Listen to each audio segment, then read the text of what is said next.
오늘 새벽 우리에게 주시는 하나님의 말씀은 구약성경 사무엘하 9장 13절의 말씀입니다. 오늘 본문의 말씀을 제가 읽겠습니다. 무비보셋이 항상 왕의 상에서 머금으로 예루살렘에 사니라. 그는 두 발을 다 절더라. 아멘.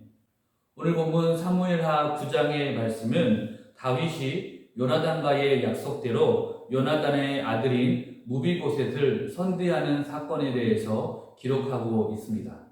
과거에 요나단은 아버지 사울왕의 손에서 다윗의 생명을 보호해 주기로 약속을 했고, 다윗 역시 장차 이스라엘의 왕이 되면 요나단의 가문에 대해서 선을 베풀어 주기로 이렇게 서로 약속을 했습니다.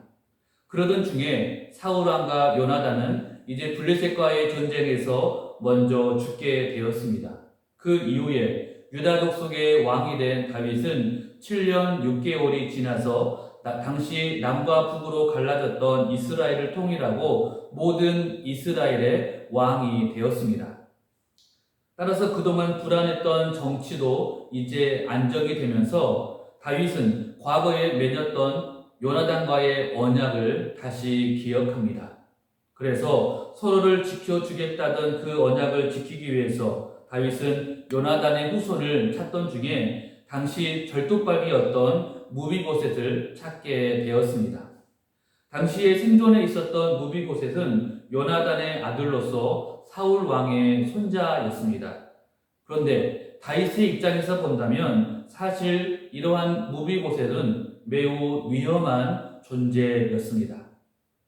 그동안 이스라엘이 다윗이 왕이 된 이후에 남과 북으로 분열되어 7년 6개월 동안 갈등이 있었던 이유는 바로 이스라엘의 북쪽 지역에 사울왕의 넷째 아들이었던 이스보셋이 아직 살아 있었기 때문입니다. 만약 이 이스보셋이 반란을 통해서 죽음을 당하지 않고 계속 살아 있었다면, 또는 사울왕의 후손 중에 누군가가 여전히 남아 있었다면 이스라엘은 더욱더 분열이 되어서 통일은 훨씬 더 늦어졌을 것입니다. 따라서 사울왕의 손자 요나단의 아들인 이 무비보셋이 아직 살아있다는 것은 다윗에게는 분명 위협적인 존재였고, 무비보셋 역시 이 사실을 잘 알고 있었기 때문에 그동안 길르앗 마길의 집에서 숨어 살고 있었던 것입니다. 하지만 다윗은 이전에도 그랬고 이후에도 사울왕의 가문에 대해서 절대로 정치적인 보복을 하지 않았습니다. 뿐만 아니라 다윗은 오늘 본문의 말씀과 같이 오히려 과거에 맺었던 요나단과의 약속을 지키기 위해서 요나단의 아들인 무비보셋을 데려와서 선대하기까지 했습니다. 그래서 7절의 말씀을 보면 다윗은 무비보셋을 왕궁으로 데려와서 사울왕의 모든 재산을 그에게 다시 돌려주었습니다. 그리고 오늘 본문 13절의 말씀처럼 다윗은 왕궁에 있는 자신의 식탁에서 다른 왕자들과 함께 무비보셋도 항상 식사하도록 그렇게 선을 베풀었습니다. 왕의 식탁에서 왕과 함께 식사를 한다는 것은 단순한 식사 그 이상의 의미를 가지고 있습니다. 바로 왕족과 같은 권위를 가지고 있는 것이고 다음 왕권에 대한 후보 중에 한 명임을 증명하는 것이었습니다. 또한 무비보셋을 향한 다윗의 사랑은 식사뿐만 아니라 당시 무비보셋의 장애에 대한 반응에서도 우리는 알 수가 있습니다. 당시 율법에 의하면 신체에 결함이 있는 자는 부정한 자로 간주가 되었습니다. 그래서 아론의 자손 중에서도 육신에 장애가 있는 사람은 제사장의 직분을 감당할 수 없었습니다. 또한 일반 백성들 중에서도 어떠한 질병들에 대해서는 성읍 밖으로 나가서 살아야만 했습니다. 이 모든 것을 부정하게 여겼기 때문이죠. 따라서 사울 왕의 손자라 할지라도 두 발이 모두 절뚝발이었던 무비보셋이라 한다면 왕의 식탁에서 왕과 함께 왕의 아들과 동일한 대접을 받는다는 것은 현실적으로 불가능한 일이었습니다. 하지만 오늘 본문 말씀에 보면 이러한 무비보셋을 다윗은 극진히 아끼고 사랑했던 것을 우리는 알 수가 있습니다. 사랑하는 우리 성도님들께 소원합니다. 이 무비보셋에 대한 다윗의 사랑에 본을 받아서 우리의 삶 속에서도 그 사랑을 직접 행하시는 우리 모두가 되기를 소원합니다. 하나님에 대한 믿음을 어떻게 알 수가 있습니까? 세상을 향한 우리의 사랑을 통해서 그 믿음은 증명이 될 수 있습니다. 진정한 사랑은 말에 있지 아니하고 믿음으로 인한 행동에 있음을 우리는 깨달아야 합니다.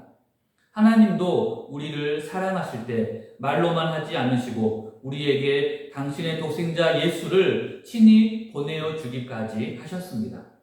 따라서 우리 모두는 가난하고 소외된 이웃의 삶 속으로 직접 뛰어 들어가서 그들의 필요를 채워줌으로써 구체적인 사랑의 열매를 맺어야 합니다. 또한 세상적인 기준에서 부정하게 여기는 부분에 대해서도 우리는 사랑과 자비를 베풀어야 합니다. 혹시 죄인이라 할지라도 죄는 죄로서 대하시고 그 영혼만큼은 누구나 귀한 것으로 여기셔서 사랑과 자비를 베풀기를 바랍니다. 오늘 본문에 등장하는 다윗은 오늘을 사랑하는 우리 성도님들이 어떠한 믿음의 모습으로 살아가야 하는지를 분명한 모습으로 증거하고 있습니다.